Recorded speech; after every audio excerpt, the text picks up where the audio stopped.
Guys and welcome back to my channel रिकलिce। Guys आज मैं आपको बताऊंगी कि कंसीलर की हेल्प से हम हाइलाइटर कैसे बनाएं और इस हाइलाइटर का बेस बहुत ही ज़्यादा अच्छा होगा और बहुत ही स्मूथ और शाइनी होगा। तो चलिए जल्दी से देख लेते हैं कि इसको बनाना कैसे है। इस हाइलाइटर को बनाने के लिए हमें चाहिए कंसीलर। तो आपके पास जो भी कंसीलर हो वो लीजिए। तो यहाँ पर मैं लिक्विड कंसीलर का यूज़ कर रही हूँ और मैं यूज़ कर रही हूँ यहाँ पर आई शेडो। तो जो डार्क गोल्डन ब्राउन टाइप का आई शेडो है वो मैं इसमें आई शेडो यूज़ कर रही हूँ।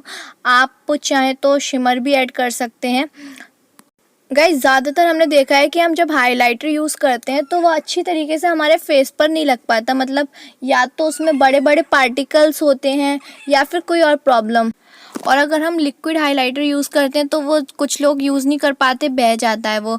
और अगर हम पाउडरी यूज़ करते हैं तो वो पता नहीं कैसे लगा लेते हैं, अलग से दिखता है जैसे हमने कुछ लगा लिया है। लेकिन यहाँ पर मैंने क्रीमी हाइलाइटर बनाया है जिसकी हेल्प से आपके स्किन पर अच्छे से ये चिपक जाएगा और बहुत ही नेचुरल लुक देगा। तो ये देखिए अब हमारा हाइलाइटर बन गया है। तो अब मैं आपको इसको लगा कर दिखाती हूँ कि इसका जो शेड है और जो इसकी कंसिस्टेंसी है वो कितनी थिक आई है और बहुत ही क्रीमी है ये।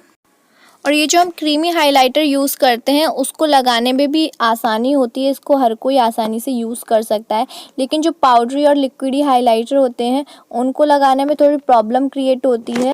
आप इस क्रीमी हाइलाइटर को जितने दिन चाहें उतने दिन स्टोर कर कर रख सकते हैं, क्योंकि इसमें कोई भी ऐसी चीज़ नहीं है जो ख़राब करे। सिर्फ हमने 2 इंग्रेडिएंट्स की हेल्प से अपना हाइलाइटर बनाया है। आप इस हाइलाइटर को डेली यूज़ में भी यूज़ कर सकते हैं। तो अगर आपको ये वीडियो पसंद आई तो इस वीडियो को लाइक शेयर कॉमेंट कीजिए और मेरे चैनल को सब्सक्राइब करना और बेल आइकन को दबाना बिल्कुल भी मत भूलिए। Bye bye.